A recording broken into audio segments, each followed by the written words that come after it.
Well, here it is, my new bike.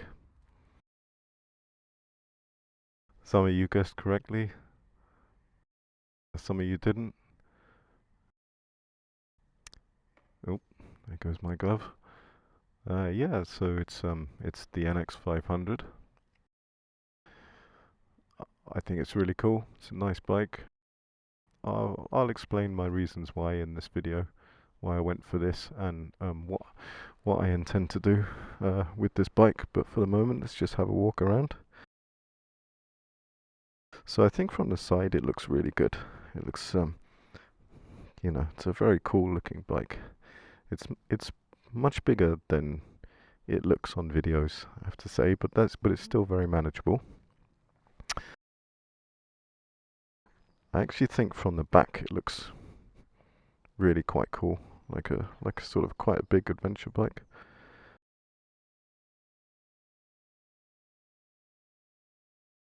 I've already made a scuff on it. Look. Getting my boots over it. It was a bit of a muddy day yesterday. From the front, I'm not entirely convinced by it, I have to say. When I was buying it in the showroom, it was sat next to a CB500X 2023 model. From the front, the CB500X probably looks a bit nicer. But that would be my only criticism of the looks, really. I still think it looks like a cool bike. Yeah, so there it is. That's what I went for. And we'll get out for a ride, and I'll talk about my reasoning. I'll talk about what I intend to do with the bike. And yeah, if that's something you're interested, then keep watching.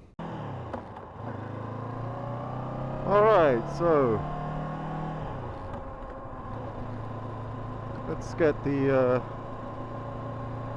it's not the elephant in the room, but firstly the Bonneville. So I love the Bonneville, and I'm going to say this right now, I do intend to buy one day, but for what I need right now, basically it wasn't the right bike. I mean, it's as simple as that. I plan to, as I've said, go do a bit of touring on this, camping and whatnot, and yeah, the Bonneville just is not the bike that I want to do that on to begin with.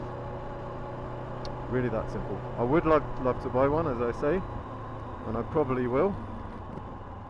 Unfortunately, I live in London, and having multiple bikes out on the street is not a particularly easy thing to do. And another factor that came into it, to be quite honest, is insurance. So I'm paying a lot in insurance, and this is an A2 bike. I don't want to go too much in this video because it's kind of like it's a bit of a rant. Yeah, Lexum Insurance, they screwed me over a lot. They wouldn't upgrade my insurance because it was apparently a small bike insurance. So I lost my no claims, yeah, and had to start again. Let's just say it's very expensive. So this bike, yeah, I mean, it just really appealed to me. I found this bike super easy to ride, and yeah, I mean, the CB500X is got a bit of a following. It's gonna do my touring needs well. It's a good bike to begin, I think. It's you know, there's plenty of forums out there. Hello, doggy. Plenty of people with advice for these bikes. It's basically a CB500X. So yeah, I think it's a great first bike and a great first adventure bike. So I'm very happy with it. It's very easy to ride. I've said this before, but I'm 5'8". Yes, compared to say a small bike like a lower down bike like a Bonneville, it's quite top heavy, and I do feel it. Like occasionally when I come to a stop, I have to sort of watch myself a little bit. But it's nothing compared to say the bigger adventure bikes that I tried, which were really top heavy. Oh, one thing that I'd like to mention about this bike, because I compared it to the CB500X in terms of just getting it off the stand. I don't know what they've done, because essentially they look exactly the same bike, but this is much easier to get it off the stand. So like I'm noticeably different, noticeably lighter. Not sure what they've done there, but there is a difference. So I'll probably keep this one brief. But what I plan to do is I'll keep it stock for the moment, and I'll sort of do lots of little videos of tests of it, you know, high speed motorway riding, these little country lanes, slow maneuvers, all the things people are interested in knowing about a bike like this. And then I aim to do some upgrades to it. I don't know what yet. I've got a set of bark busters already for it. Been doing a bit of research online, and seems in here there's an anti-vibration bit, so you don't have to just take the bar weight out, you have to take out an anti-vibration which has got some clips which go into holes in the actual handlebar, and they're a bit of a pain to get out. Basically you can't get it out without thoroughly destroying it, which, you know, it's a brand new bike. I'll have to think about how quickly I want to do that. Probably not. You know, I'll keep it stock for the moment. Not going to be riding it too fast for the moment. It's got its first service at 600 miles and it's done 22 miles. So it's done 22 miles. I'm trying to keep it easy acceleration between that 2 to 6,000 rev range, 2 to 5,000 even, just to kind of make sure that it's braking in well.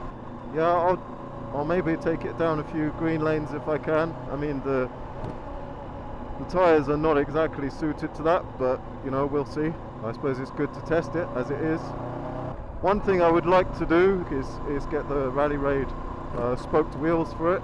Yeah, Rally Raid seems to have a lot of stuff which is out of stock at the moment. I don't know why that is, whether they slow down over the winter, I'm not sure. They've got the sump guard bash plate, which seems pretty good. It actually comes with lower crash bars, whereas a lot of the others like the SW Motec doesn't. It's literally just a sump guard, but it does lower the ground height quite a bit. Tires. So the guy at the shop was saying that these tires should be good enough for gravel roads, hard packed gravel roads, which is mainly what you're going to be doing. Yeah, I don't know if that's true. I don't know. I might put quite a popular tyre is the Mitas EO7 Plus, or the Michelin Anarchy Wild, which is more of a 50-50 tyre, which may be a bit too extreme. Yeah, I don't know. I'll have to make that decision, and I'm obviously open to, with more experience of it, to let me know.